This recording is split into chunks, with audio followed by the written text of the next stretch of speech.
السلام علیکم۔ یہ ایک سوال آیا ہے کہ کیا اللہ نے شہد کی مکھی کو وحی کیا ہے اور اس کا قرآن میں ذکر ہے؟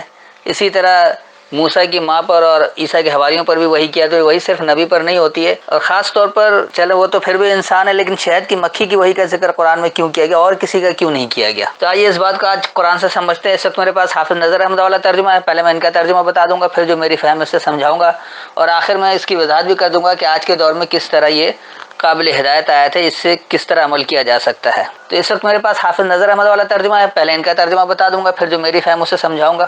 سورہ نحل آیت نمبر 68 اور 69 کھولنا، یعنی 16 کی 68 اور 69۔ تو پہلے حافظ نظر احمد والا ترجمہ: اور تمہارے رب نے شہد کی مکھی کو الہام کیا کہ تو پہاڑوں میں گھر بنا لے اور درختوں میں اور اس جگہ جہاں وہ چھتریاں بناتے ہیں، پھر کھا ہر قسم کے پھلوں سے، پھر اپنے رب کے نرم و ہموار راستوں پر چل۔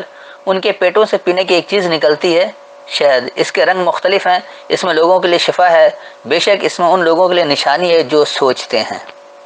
یہ ہے وہ روایتی ترجمہ جہاں سے پتہ لگ رہا ہے کہ اللہ شہد کی مکھی کو الہام کر رہا ہے کہ پہاڑ میں گھر بنا اور درختوں میں۔ تو پھر شہد کی مکھی کو پہاڑ اور درخت کے علاوہ کہیں جانا نہیں چاہیے، جبکہ ایسا بھی نہیں ہوتا ہے۔ پھر یہ بھی کہہ رہے کہ پھر کھا ہر قسم کے پھلوں سے، جبکہ شہد کی مکھی تو پھول سے بھی لیتی ہے، اور نرم و ہموار راستوں پر چلا رہے ہیں، جبکہ وہ اڑتی ہے۔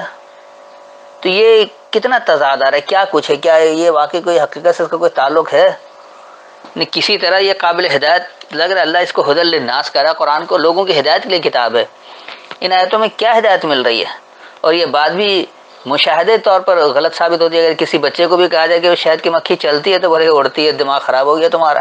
تو یہ نرم و ہموار راستے پر چلنا، پھر اس کے پیٹ سے شہد نکالنا، تو یہ کچھ عجیب سی بات ہو رہی ہے۔ آئیے اس کو سمجھتے ہیں کہ یہاں بات کیا ہو رہی ہے۔ وَأَوْحَىٰ رَبُّكَ، اور حکم کیا تمہارے رب نے، إِلَى النَّحْلِ، النحل کی طرف۔ یہ الف لام کے ساتھ نحل کر دیا، یعنی خاص مخصوص نحل کر دیا۔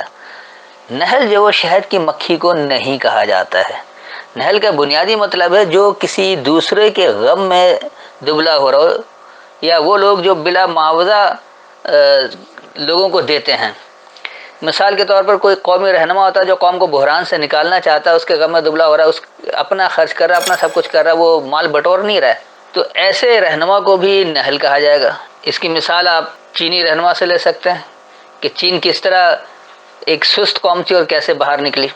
تو بہرحال نحل کہا جاتا ہے جو اپنے قوم کے غم میں دبلا ہو، یا پھر وہ جو بلا معاوضہ، کچھ دینے والوں نے بلا معاوضہ دے دلا کر کچھ فائدہ پہنچانا چاہ رہا ہو، اس کا کوئی معاوضہ نہیں طلب کرتا ہے، ایسے لوگوں کو کہا جاتا ہے۔ تو تمہارے رب نے حکم کیا ایسے خاص لوگوں کی طرف جو دوسروں کے غم میں دبلے ہو رہے ہیں یا بلا معاوضہ فائدہ پہنچانے والے ہیں۔ ان اتخذی، یہ کہ تم پکڑو، من الجبال بیوتن، جبال بھی ال کر کے کر دیا گیا ہے، جبل کہتے ہیں مضبوط جمے ہوئے کو، اور بیوت بیت میں پہلے سمجھا چکا کہ بیت دراصل کتاب کو ہی کہتا ہے اللہ، تو بیوت جو ہے وہ کتابیں ہیں، تو مضبوط جمی ہوئی کتابوں سے۔ ومن الشجر، شجر کو بھی الف لام لگا کے خاص کر دیا گیا ہے، شجر کہتے ہیں تنازع کو، اور خاص تنازع سے۔ ومما یارشون، اور اس سے جو وہ مرکزی اختیار لیتے ہیں، یہ عرش نہیں بنا رہے ہیں، نہ کوئی چھتریاں بنا رہے ہیں، بلکہ اس سے جو مرکزی اختیار لیتے ہیں۔ ثم کلی، پھر حاصل کر کے برتو، من کل ثمرات، ہر ایک فوائد دینے میں سے، فسلکی، پس یہ طریقہ کار ہے، سلک کہتے ہیں طریقہ کار کو، چلنے کو نہیں کہا جاتا، کسی طریقہ کار پر چلنے کو۔ سبلا رب کے ذللا، سبل سبیل کی جمع ہے، یعنی ان راستوں پر جو تمہارے رب کے ہیں، اور ذللا اس کی محکومی اختیار کرتا ہے، رب کی محکومی والے راستوں پر۔ یخرج من بطونہا، خارج ہوگا اس کے باطن سے، اس کے اندر سے، شراب، سیراب ہونا ہے، مختلف الوانہ، مختلف ہے اس کے رنگ، فی شفاء للناس، اس میں لوگوں کے لیے کچھ دور کرنا ہے، لوگوں کے لیے شفا ہے۔ شفا کا بنیادی مطلب ہے کچھ دور کرنا۔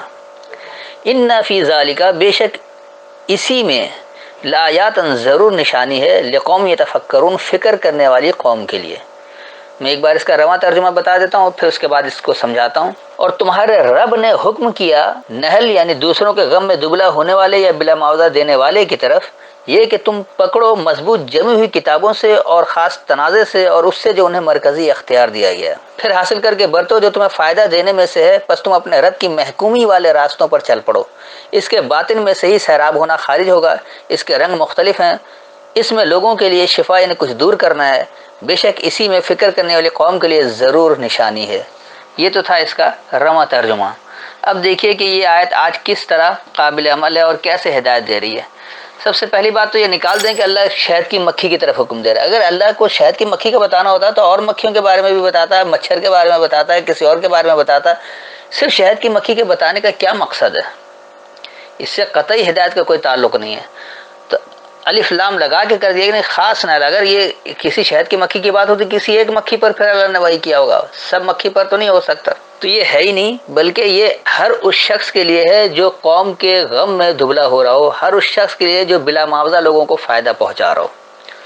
تو رب نے انہی لوگوں کی طرف حکم کیا ہے، کیا حکم کیا ہے کہ تم مضبوط جمی ہوئی کتابوں سے ہی پکڑ لو، یعنی آپ جس کتاب پر مضبوط جمے ہوئے ہیں، مثال کے طور پر دنیا بھر میں کرسچن اگر بائبل پر جمع ہے، اسی طرح تالمود پر اگر یہودی جمع ہیں، اور کسی اور کتاب پر کوئی بھی قوم جمی ہوئی ہے، ہندوؤں کی کتاب ہے، سکھوں کی کتاب ہے، بے انتہا کتابیں ہیں، ہر ایک اپنی اپنی کتاب پکڑ رکھا ہے۔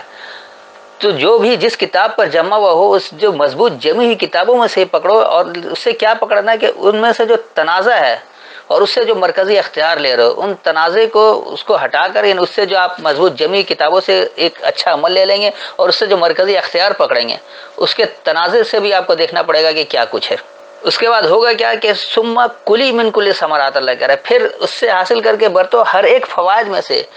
ہر کتاب میں اچھے احکامات بھی موجود ہیں، کیونکہ ملاوٹ کی وجہ سے اس میں برے احکامات بھی آ گئے۔ اسی طرح قرآن کے ساتھ بھی تمام اچھے احکامات ہیں، لیکن روایتی مترجمین نے اس میں کچھ کا کچھ بنا دیا جو بے نتیجہ ہو گیا، یعنی اس کتاب کو انہوں نے بانجھ بنا ڈالا ہے۔ اسی کو اللہ نے آخر کہا ہے کہ کتاب کو بھی لوگ بانجھ بنا دیتے ہیں۔ پھر کرنا کیا ہے کہ فصلوں کی سبل و ربی کا ذللا، بس چل پڑنا ہے رب کے ان راستوں پر محکومی کے ساتھ، نہیں، رب کی محکومی اختیار کرتے ہوئے جس راستے پر بھی آپ چلیں گے وہ راستہ آپ کو فائدہ دے گا۔ وہ راستے مختلف طرح کے ہیں، کوئی ترقی یافتہ قوم ہے، کوئی مظلوم قوم ہے، کوئی کہیں بدامنی ہے، کہیں انتشار ہے، کہیں بہت سکون ہے، کہیں معاشی بدحالی ہے، تو کہیں معاشی بے فکری ہے۔ تو ہر طرح کے راستے، ان تمام راستوں میں رب کی محکومی اختیار کرتے ہوئے چلنا ہے۔ تو ہوگا کیا پھر اس سے کہ من بطونہا شراب مختلف الوانہ، اس کے باطن میں سے ہی جو خارج ہوگا، یہ مختلف اس کے رنگ ہے۔ یقینی سی بات ہے، مختلف علاقے، مختلف لوگ ہیں، مختلف سماج ہے، مختلف ذہن ہے، تو ہر طرح کے لوگ سوچنے والے، ہر طرح کے سمجھنے والے، ہر طرح کے اپنے آئیڈیالوجی آزمانے والے، تو وہ مختلف طریقے کار ہے، مختلف رنگ ہے اس کے۔ لیکن ان مختلف رنگ سے حاصل کیا ہوگا کہ اس میں لوگوں کے لیے کچھ دور کرنا ہے، فیہ شفاء للناس کا، لوگوں کے لیے ہی کچھ دور کرنا ہے، لوگوں کے مسائل کا حل کرنا ہے۔ قرآن کتاب ہی لوگوں کے فوائد کے لیے، آپ کا ہر وہ عمل جو انسانیت کو فائدہ پہنچائے، انسانیت کے لیے ہو، ذاتی مفاد کے لیے یا بے مقصد پوجا پاٹ کے لیے یہ کتاب نہیں ہے۔ کوئی بھی کتاب ہو تو اللہ یہی کہتا ہے کہ رب کا جو محکومی والا راستہ ہے تو وہ اس طرح لے جائے کہ تمہیں ہر طرح کے فوائد حاصل ہوں گے، اس کے باطن میں سے مختلف انداز میں تم اس کے رنگ سے حاصل کرو گے، لیکن ہوگا کیا کہ وہ لوگوں کے لیے کچھ دور کرنا ہوگا۔ تو اس لیے کہا کہ بے شک اسی میں ضرور نشانی ہے فکر کرنے والی قوم کے لیے۔ شہد کی مکھی میں کیا فکر کرنا، اور اسے کون سی قوم ہدایت لے گی، اور ہر قوم اس کا مشاہدہ بھی نہیں کر سکتی۔ وہ چند افراد تو مشاہدہ کر سکتے، قوم مشاہدہ نہیں کر سکتی، قوم کا مشاہدہ کتاب میں ہی ہوگا۔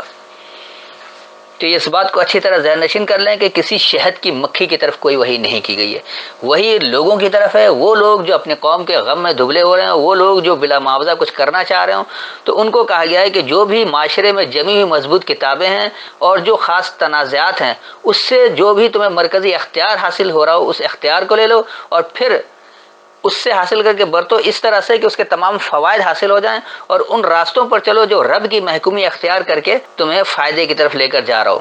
تو اس کا نتیجہ یہ ہوگا کہ اس کے ہی باطن سے سیرابی ہونا اس طرح سے حاصل ہوگا کہ مختلف رنگ ہو، مختلف طریقہ کار ہو، لیکن وہ انسانیت کو فائدہ پہنچانے والا ہوگا۔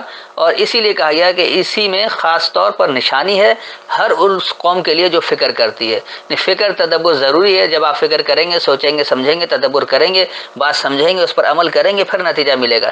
صرف باتیں کرنے سے نتیجہ نہیں ملے گا، یا صرف کہنے سے نتیجہ نہیں ملے گا۔ جس طرح ہماری پاکستانی سیاست میں ایک سے ایک بولنے والے ہیں، منشور دینے والے ہیں، لیکن ان کے پاس منصوبہ نہیں ہوتا ہے کہ کس طرح عمل درآمد کیسے کریں گے۔